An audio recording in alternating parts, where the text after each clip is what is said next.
Here in this video, we have the Managing Director and State Coordinator, Office of Protection of Government Property, Mr. Eugene Okolosi, having conversations and trying to resolve two particular cases. The first case was about a property that belongs to the old Nitel, and he was explaining here that the Nitel officials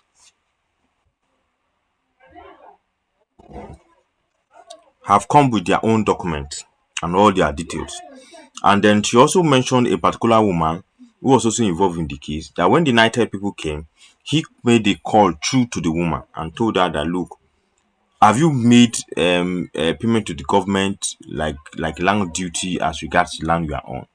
And the woman's response was that she's not going to make any payment, and that in fact that land is a God-given land and that it is hers.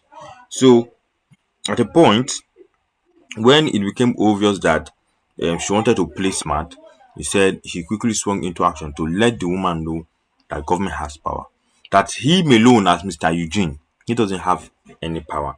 But based on his office in charge of protection of government property, he has a lot of power.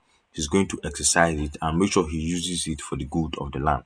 But at the same time, he said he has sent a notice to the woman that despite the fact he has said that she's rushed to go and roof her building, rushed to she's building another fence and an office behind and some attachment, that she wrote a notice and sent it to her. You get, because in his opinion, there's a saying in African parlance that you don't scratch your body the way it's hurting you, the way it's scratching you.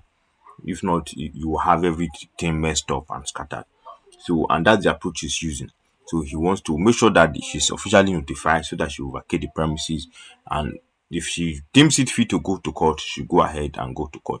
Now, on the second case, the second case was about a church that was more or less being managed or led by an elderly woman. So the state coordinator was very, very discreet when he was handling this issue, and speaking to the elderly woman, told her that she's as old as his mom, but at the same time, the rules of the government has to be kept.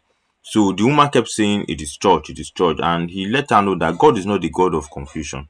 That if God wants to build his church, he will not go and build it on the land that government belongs to the government. That God will build his own land and it will be fully legal and properly in place.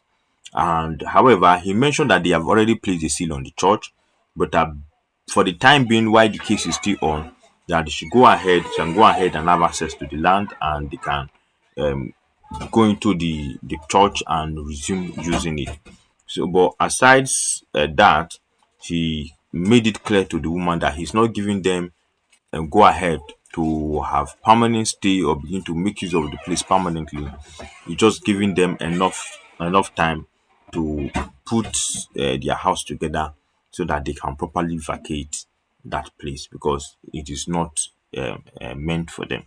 So he also made a parable saying that he talked about the fowl, the child that was shouting that fowl has been taken, and then the dad sent someone to go and check, and the person said it's not the fowl. They said it's not the fowl, and the child keeps insisting that a fowl has been stolen.